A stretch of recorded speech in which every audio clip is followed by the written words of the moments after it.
સમગ્ર રાજ્યમાં હાલ ઉનાળો શરૂ થયો છે, ત્યારે ઉનાળામાં પાણીની જરૂરિયાતમાં પણ વધારો થયો છે।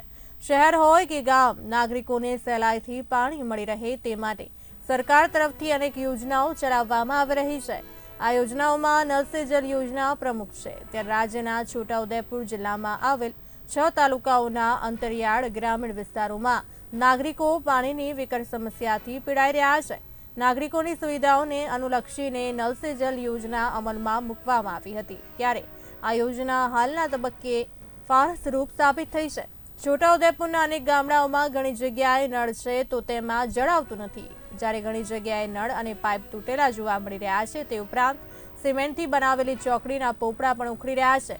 આ યોજના અંતર્ગત નાગરિકોને પાણીની સુખ સુવિધા ઘરે બેઠા મળી રહે તે અર્થે સરકારે પુષ્કળ ખર્ચ કર્યો છે, પરંતુ હાલ કપરા ઉનાળામાં પાણીની પરમ આવશ્યકતા હોવા છતાં નળમાં પીવાનું પાણી આવતું નથી, જેવા કારણે નાગરિકો ભારે મુશ્કેલી અનુભવી રહ્યા છે। ત્યારે ગ્રામજનોએ તાત્કાલિક પાણીની સુવિધા પૂરી પાડવા વ્યવસ્થા કરવામાં આવે તેવી માંગ કરવામાં આવી છે। चुड़ेल गांव में हमारा मोहानी फरिया में पानी મળતું નથી। કેટલો સમય થયો નળ નાખે?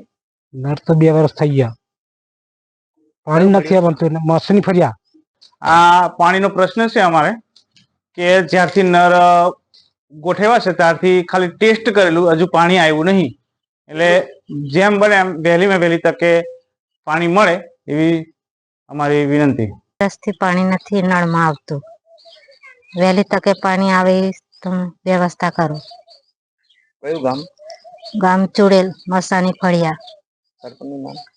સરપંચનું નામ રણજીતસિંહ।